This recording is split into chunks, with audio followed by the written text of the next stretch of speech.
প্রিয় শিক্ষার্থীবৃন্দ, এই লেসনে আমি মোজিলা ফায়ারফক্সের ইন্টারফেসটি নিয়ে আলোচনা করব। এটি একটি ব্রাউজার যার মাধ্যমে আমরা ইন্টারনেট ব্রাউজ করে থাকি। তো আমরা যদি লক্ষ্য করি, টাস্ক বারে এখানে মোজিলা ফায়ারফক্সটি পিন করা রয়েছে। তার পাশে যদি লক্ষ্য করি গুগল ক্রোম, এটিও একটি ব্রাউজার। তো এটি টাস্ক বারে রয়েছে, আমরা এখানে পিন করে রেখেছি। আমাদের এখানে নাও থাকতে পারে, সেক্ষেত্রে আমরা যদি এটি ইনস্টল করে থাকি তাহলে আমাদের ডেস্কটপে থাকবে। অবশ্যই এই ব্রাউজারগুলো ব্যবহার করার আগে আমাদের ইনস্টল করে নিতে হবে। আমি ইনস্টল প্রক্রিয়া নিয়ে পূর্বেই আলোচনা করেছি। তো আমাদের ডেস্কটপেও থাকতে পারে, অথবা আমরা স্টার্ট মেনুতে ক্লিক করে অল প্রোগ্রামস এখানে যদি আমরা লক্ষ্য করি, এখানে দেখতে পাচ্ছি মোজিলা ফায়ারফক্স। তার উপরে যদি লক্ষ্য করি, এখানে আমরা মোজিলা ফায়ারফক্স দেখতে পাচ্ছি, তার নিচে টচ ব্রাউজার দেখতে পাচ্ছি। অর্থাৎ স্টার্ট মেনু থেকে অল প্রোগ্রামসে গেলে আমরা এই ব্রাউজারগুলো আমরা দেখতে পাবো। এখানে গুগল ক্রোম ব্রাউজারটিও রয়েছে। শিক্ষার্থীবৃন্দ, চলুন আমরা এখান থেকে মোজিলা ফায়ারফক্স এই লিঙ্কটিতে একটি ক্লিক করার মাধ্যমে আমরা যেহেতু এই মোজিলা ফায়ারফক্স আমাদের প্রচুর ব্যবহার করতে হবে, সেহেতু আমরা এটিকে পিন করে টাস্ক বারে রেখে দিতে পারি।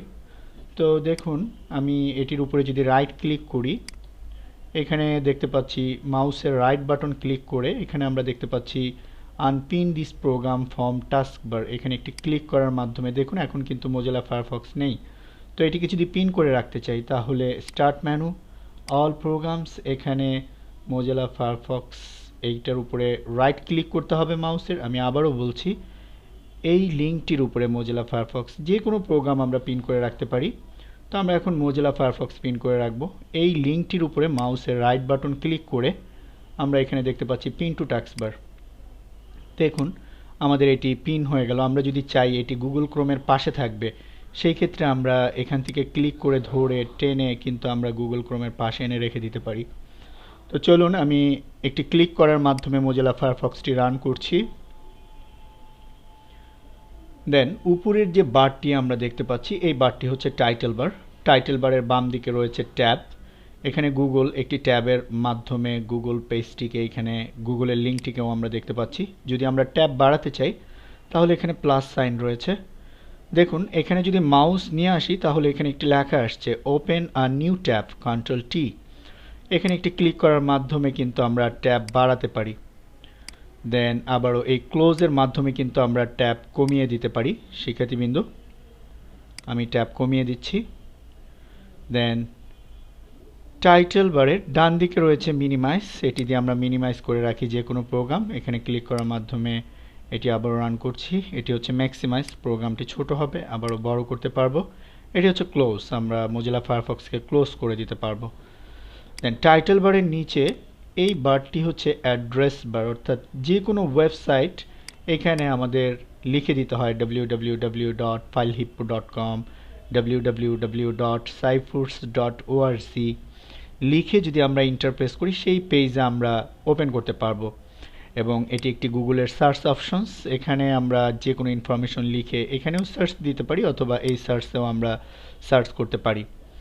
তো চলুন আমরা প্রথমেই গুগলকে নিয়ে কেন মোজিলা ফায়ারফক্স রান হলো সেটি আমরা দেখব। এখানে ফেসবুক নিয়ে রান হতে পারতো, অথবা ফাইল হিপ্পো নিয়ে, অথবা ইউটিউব নিয়েও কিন্তু রান হতে পারতো, কিন্তু গুগলকে নিয়ে কেন রান হলো আমাদের ব্রাউজার। আমরা যদি এখানে একটি ওপেন মেনু এখানে যদি ক্লিক করি তাহলে দেখুন আমাদের সামনে বেশ কিছু মেনু চলে আসছে। এটি হচ্ছে হিস্ট্রি। আমরা যেসব পেজগুলি ব্রাউজ করি তা হিস্ট্রি হয়ে এখানেই থাকে। দেন অপশনসে যদি আমরা ক্লিক করি তাহলে দেখুন আমাদের সামনে আরেকটি ডায়লগ বক্স চলে আসলো। দেন এখানে when Firefox start show my home page, এখানে আমি হোম পেজ হিসেবে গুগলকে লিখে দিছি। আমি যদি এখানে লিখে দিই facebook.com, www.facebook.com, আমি এই লিঙ্কটি এখানে দিয়ে দিলাম। এ পর্বে যদি আমরা মোজিলা ফায়ারফক্সকে যদি ক্লোজ করে দিই, দেখুন এবার যদি আমরা মোজিলা ফায়ারফক্সকে রান করি তাহলে কিন্তু সে ফেসবুককে নিয়ে রান হবে। দেখুন এবার কিন্তু সে ফেসবুককে নিয়ে রান হলো। ঠিক এমনিভাবে আমরা যে পেজটাতে সবচেয়ে বেশি প্রবেশ করি, আমরা অপশনস থেকে সেই পেজের নামটি কিন্তু এখানে উল্লেখ করে দিতে পারি। এটি ছাড়াও আমাদের যদি এখানে ওয়েন ফায়ারফক্স স্টার্টস এইখানে ক্লিক করে শো আ ব্ল্যাঙ্ক পেজ, এটি যদি আমরা সিলেক্ট করে দিই, যখনই আমরা মোজিলা ফায়ারফক্স রান করব তখন ব্ল্যাঙ্ক পেজের সাথেই সে রান হবে। এবং show my window and tabs from last time, last টাইমে যে ট্যাবগুলো আমাদের থাকবে, লাইক আমি যদি এখানে আরও কিছু ট্যাব যদি বাড়াই, এখানে আমি লিখে দিলাম filehippo.com, এখানে আমি লিখে দিলাম ইউটিউব, অথবা আমি লিখে দিচ্ছি cyfoods.org, cyfoods.org।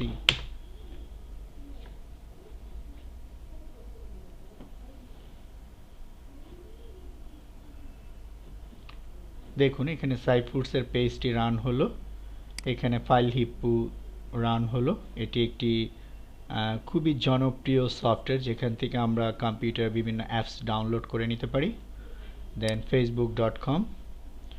তো দেখুন এইখানে যদি আমি সিলেক্ট করে দিই show my Windows and tabs from last time, এটি যদি আমরা উল্লেখ করে দিই, এ পর্বে যদি আমরা ক্লোজ করে দিই, এবার যদি আমি মোজিলা ফায়ারফক্স রান করি, তাহলে দেখুন লাস্ট টাইমে যেই 3টি ট্যাব ছিল সেই 3টি ট্যাব নিয়েই কিন্তু সে রান হলো। তো শিক্ষার্থীবৃন্দ, আশা করি আমি বোঝাতে পেরেছি। একটু প্র্যাকটিস করে দেখতে হবে, তাহলে ব্যাপারগুলো একদম ক্লিয়ার হয়ে যাবে। এ পর্বে যদি আমরা চাই, এখানে আমাদের একটি মেনু বার রয়েছে যেটি হাইট রয়েছে, আমরা মেনু বারটি যদি দেখতে চাই তাহলে এখানে একটি রাইট ক্লিক করে মেনু বার এই অপশনটিতে যদি একটি ক্লিক করি, তাহলে দেখুন আমাদের এখানে file, edit, view, history, bookmarks, tools, help, বিভিন্ন মেনু কিন্তু এখানে চলে আসছে। তো এই মেনুগুলো নিয়ে আমি এখানে কিছু ইম্পর্টেন্স কিছু কাজ রয়েছে যেগুলো না জানলেই নয়, আমি পরবর্তীতে ধাপে ধাপে আলোচনা করব। তো চলুন আমরা এখানে ওপেন মেনু, এখানে যে কাজগুলো রয়েছে তার ম্যাক্সিমাম কাজগুলোই কিন্তু এখানে রয়েছে। যেমন এখান থেকে আমরা অপশনসে যেতে পারি, আবার এখানে টুলসে ক্লিক করেও কিন্তু আমরা অপশনসে যেতে পারি। তো আমরা যদি চাই মেনু বারটি হাইড করে রাখবো, সেই ক্ষেত্রে আমরা এই টাইটেল বারের উপর রাইট ক্লিক করে আমরা যদি মেনু বারের এই টিক চিহ্নটি যদি উঠিয়ে দিই, তাহলে দেখুন মেনু বারটি কিন্তু চলে গেল। তো শিক্ষার্থীবৃন্দ, আমি ট্যাবগুলো ক্লোজ করে দিচ্ছি। দেখুন আমরা যখন ডাউনলোড করি, ডাউনলোড করা ফাইলটি কোথায় যাচ্ছে, আমরা যদি ওপেন মেনুতে চলে যাই, দেন এখান থেকে যদি অপশনসে যাই, তাহলে এখানে দেখুন সেভ ফাইলস টু ডাউনলোডস, এটি কোথায় ডাউনলোডস হচ্ছে। ব্রাউজে যদি আমরা ক্লিক করি তাহলে পুরো লিঙ্কটি কিন্তু আমরা দেখতে পারবো। মাই ডকুমেন্ট, মাই ডকুমেন্টের এখানে যদি ইউজার ফাইল, দেন হাবিব, দেন ডাউনলোডস, এইখানে কিন্তু সব ডাউনলোড হচ্ছে। তো আমি যদি সি ড্রাইভে কিন্তু ডাউনলোড হচ্ছে। এই ফাইলটি কোথায় রয়েছে, আমরা যদি স্টার্ট মেনুতে যাই, এখানে ডকুমেন্টস রয়েছে, ডকুমেন্টস অথবা হাবিবসে যদি আমরা ক্লিক করি হাবিব, তাহলে এখানে ডাউনলোড নামে একটি ফোল্ডার রয়েছে, এখানে কিন্তু আমাদের ডাউনলোড করা সব ফাইলগুলি চলে আসছে। এই আইকনটি আমরা ডেস্কটপেও পাবো, যেমন এখানে একটি আইকন রয়েছে হাবিব, এখানে যদি আমরা ডাবল ক্লিক করি, ডাবল ক্লিক করার পর এখানে যদি লক্ষ্য করি ডাউনলোডস, এখানেই মূলত আমরা যা ডাউনলোড করছি সব কিছুই ডাউনলোড হচ্ছে। তো আমরা যদি চাই যে আমি নির্দিষ্ট কোনো পেজ উল্লেখ করে দিব সেখানে আমাদের ফাইলগুলো ডাউনলোড হবে, সেই ক্ষেত্রে আমরা ব্রাউজে ক্লিক করে ডেস্কটপ, আমি যদি এখন ডেস্কটপে একটি ফোল্ডার তৈরি করি, নিউ ফোল্ডার, অথবা আমরা মাই কম্পিউটারে গিয়ে লোকাল ডিস্ক ই ড্রাইভে প্রবেশ করি, দেন এখানে রাইট ক্লিক করে দেন নিউতে গিয়ে যদি আমি এখানে ফোল্ডারে ক্লিক করি, তাহলে এখানে যদি আমি লিখে দিই ডাউনলোড, অথবা ফোল্ডারের আমি যে কোনো নাম দিতে পারি, আমি এখানে ডাউনলোড নামি ফোল্ডারটি তৈরি করে দেন সিলেক্ট ফোল্ডার, দেখুন ই ড্রাইভে ডাউনলোডস রয়েছে, এখানে লিঙ্কটি দেখতে পাচ্ছি আমরা কোথায় সেভ হতে যাচ্ছে। তো এখন আমরা যা ডাউনলোড করব সবই ডাউনলোড হবে ই ড্রাইভে, যে ডাউনলোড নামে ফোল্ডারটি মাত্র করে দিয়েছি সেখানে ডাউনলোড হবে। দেখুন আর যদি নিচের এই লিঙ্কটি সিলেক্ট করে দিই, always ask me where to save files, আমি যখনই ডাউনলোড করব তখনই আমাকে আস্ক করা হবে, একটা কোশ্চেন করা হবে আপনি কোথায় ডাউনলোড করতে চান। তো শিক্ষার্থীবৃন্দ, আমাদের যেভাবে সুবিধা হয় সেভাবেই কিন্তু আমরা কাস্টমাইজ করে রাখতে পারি। তো চলুন আমি এ পর্বে ব্রাউজারের এই ডান দিকের কিছু ফাংশন নিয়ে আলোচনা করব। এখানে যদি আমরা মাউস রাখি তাহলে দেখুন বুকমার্কস দিস পেজ, এবং শর্ট ফর্ম লাস্টে যদি লক্ষ্য করি কন্ট্রোল ডি। আমরা এ পর্বে এখানে রাইট ক্লিক করে বুকমার্কস টুলবারে যদি এখানে টিক চিহ্নটি যদি দিয়ে দিই, তাহলে দেখুন বুকমার্কস টুলবারটি কিন্তু এখানে চলে আসছে। আমি এখানে রাইট ক্লিক করে এটিকে ডিলিট করে দিচ্ছি, এখানেও রাইট ক্লিক করে এটিকেও আমি ডিলিট করে দিচ্ছি। দেন ফেসবুকটিকে আমি বুকমার্কস করে রাখতে চাচ্ছি, সেই ক্ষেত্রে আমি বুকমার্কসে ক্লিক করতে পারি, তাহলে এই মেনুটি আসবে। দেখুন এখানে আমরা দেখতে পাচ্ছি বুকমার্কস মেনু, বুকমার্কস টুলবার। তো আমরা যদি বুকমার্কস টুলবারে যদি আমরা এখান থেকে যদি সিলেক্ট করে দিই, দেন ডানে যদি ক্লিক করি, তাহলে দেখুন ফেসবুক এখানে চলে আসছে। এটি ছাড়াও আমি যদি আরও একটি পেজ, যেমন এখানে সাইফুরস মেইল দেখতে পাচ্ছি, আমি এইটিকে এখানে বুকমার্কস করে রাখতে চাচ্ছি, সেই ক্ষেত্রে এখানে ক্লিক করতে পারি। দেখুন বুকমার্কস দিস পেজ নিচে লেখা উঠেছে। এটি ছাড়াও লাস্টে দেখতে পাচ্ছি কন্ট্রোল ডি। আমি এখানে ক্লিক না করেও কিবোর্ড থেকে কন্ট্রোল ধরে ডি প্রেস করলেও কিন্তু আমাদের এখানে বুকমার্কস কন্ট্রোল ডি যদি প্রেস করি, দেন এখানে আমি কোথায় বুকমার্কস করতে চাচ্ছি, বুকমার্কস টুলবার কী নামে, সাইফুরস মেইল নামে আমি এখানে নেম দেখতে পাচ্ছি। দেন ডানে ক্লিক করলে দেখুন এটিও কিন্তু এখানে বুকমার্কস হয়ে গেল। দেন আমি এখানে আপওয়ার্ক, এটি একটি ফ্রিল্যান্সিং সাইট, www.upwork.com। এই লিঙ্কটি সিলেক্ট করে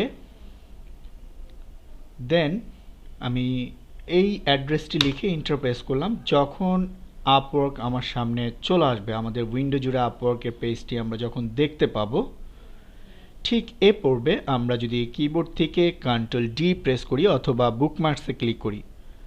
আমি কিবোর্ড থেকে কন্ট্রোল ডি প্রেস করছি, এখানে আমি এই বাকি অংশটুকু কেটে দিচ্ছি, শুধু upwork.com হিসেবেই রাখবো অথবা শুধু আপওয়ার্কই রাখবো। দেন এখান থেকে মেনুতে হবে নাকি টুলবারে হবে, আমি যদি টুলবার সিলেক্ট করি, দেখুন এখানে কিন্তু আপওয়ার্ক চলে আসছে। আর যদি আমি এখান থেকে মেনু সিলেক্ট করে দিই, তাহলে এটি কিন্তু মেনুতে চলে যাবে। দেখুন আমি ডান প্রেস করছি।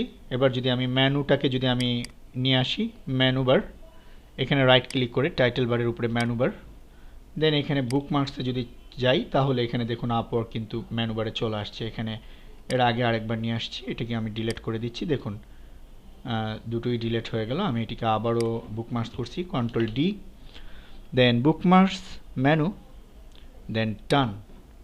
দেন যদি আমি মেনুতে যাই বুকমার্কসের, তাহলে এখানে দেখুন আপওয়ার্ক চলে আসছে।